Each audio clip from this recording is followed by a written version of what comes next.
Teleprompter ಇಲ್ಲದೆ ಒಂದೇ ಮಾತರಂ ಪೂರ್ತಿಯಾಗಿ ಹಾಡಿ ತೋರಿಸಿ.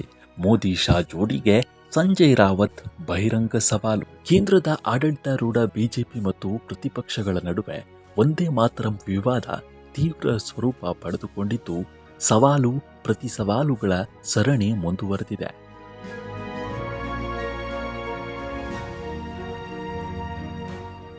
ಶಿವಸೇನೆ ಸಂಸದ ಸಂಜಯ್ ರಾವತ್ ಟೆಲಿಪ್ರಾಂಪ್ಟರ್ ಸಹಾಯವಿಲ್ಲದೆ ಒಂದೇ ಮಾತರಂ ಗೀತೆಯ ಪೂರ್ಣ ಆವೃತ್ತಿಯನ್ನು ಹಾಡುವಂತೆ ಪ್ರಧಾನಿ ಮೋದಿ ಮತ್ತು ಕೇಂದ್ರ ಗೃಹ ಸಚಿವ ಅಮಿತ್ ಶಾ ಅವರಿಗೆ ಸವಾಲು ಹಾಕಿದ್ದಾರೆ. ದೇಶದ ಆರ್ಥಿಕ ಪರಿಸ್ಥಿತಿ ಹದಗೆಡಿಸಿರುವ ಮೋದಿ ಶಾ ಜನರಿಗೆ ಒಂದೇ ಮಾತರಂ ಹಾಡುವಂತೆ ಕೇಳ್ತಾ ಇದ್ದಾರೆ ಅಂತ ರಾವತ್ ಕಿಡಿಕಾರಿದ್ದಾರೆ.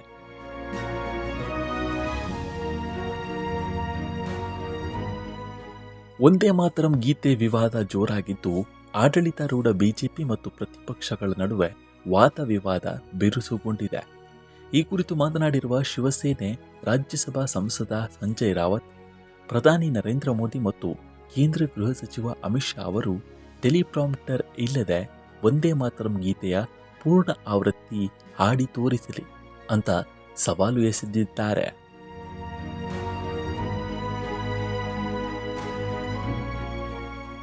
ಪ್ರಧಾನಿ ಮೋದಿ ಅವರಿಗೆ ಪ್ರಿಯಾಂಕ ಖರ್ಗೆ ಅವರ ಒಂದೇ ಮಾತರಂ ಸವಾಲು ಹಾಕಿದ ಕೆಲವೇ ದಿನಗಳಲ್ಲಿ ಸಂಜಯ್ ರಾವತ್ ಕೂಡ ಇಂಥದ್ದೇ ಸವಾಲು ಎಸೆದಿದ್ದಾರೆ.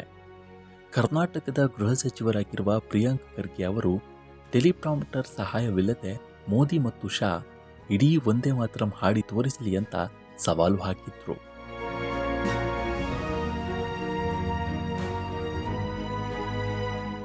ದೇಶದಲ್ಲಿ ಹಣದುಬ್ಬರ ಹೆಚ್ಚುತ್ತಾ ಇದ್ದು, ಸಾಮಾನ್ಯ ಜನ ಆರ್ಥಿಕ ಹೊರೆಯನ್ನ ಅನುಭವಿಸ್ತಾ ಇದ್ದಾರೆ. ಆದರೆ ಕೇಂದ್ರ ಸರ್ಕಾರ ಒಂದೇ ಮಾತರಂ ಗೀತೆಯ ಪೂರ್ಣ ಆವೃತ್ತಿ ಹಾಡುವಂತೆ ಒತ್ತಾಯಿಸುತ್ತಿದೆ. ಮೋದಿ ಮತ್ತು ಶಾ ಅವರಿಗೆ ಒಂದೇ ಮಾತರಂ ಗೀತೆಯ ಮೇಲೆ ನಿಜವಾಗಿಯೂ ಅಷ್ಟು ಪ್ರೀತಿ ಇದ್ರೆ ಟೆಲಿಪ್ರಾಂಪ್ಟರ್ ಸಹಾಯವಿಲ್ಲದೆ ಪೂರ್ಣ ಆವೃತ್ತಿಯನ್ನ ಹಾಡಿ ತೋರಿಸಲಿ ಅಂತ ಸಂಜಯ್ ರಾವತ್ ಕಿಡಿಕಾರಿದ್ದಾರೆ.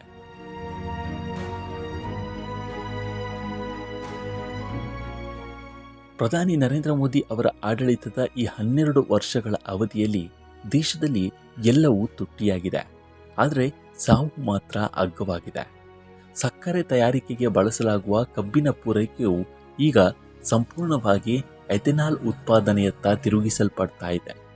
ನೀವು ನಿಮ್ಮ ಸಚಿವರಿಗೆ ವಿಶ್ವವಿದ್ಯಾಲಯಗಳಿಗೆ ಭೇಟಿ ನೀಡಿ ಯುವಜನರೊಂದಿಗೆ ಸಂವಾದ ನಡೆಸುವಂತೆ ಸೂಚಿಸಿದ್ದೀರಿ.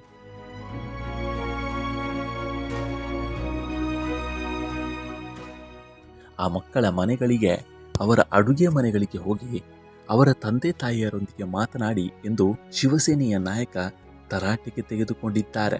ಒಂದೇ ಮಾತರಂ ಗೀತೆ ವಿವಾದ ವಿಚಾರವಾಗಿ ಇತ್ತೀಚಿನ ದಿನಗಳಲ್ಲಿ ಬಿಜೆಪಿ, ಕಾಂಗ್ರೆಸ್ ಮತ್ತು ಇತರ ಪಕ್ಷಗಳ ನಡುವೆ ತೀವ್ರ ವಾಕ್ಸಮರ ನಡೀತಿದೆ.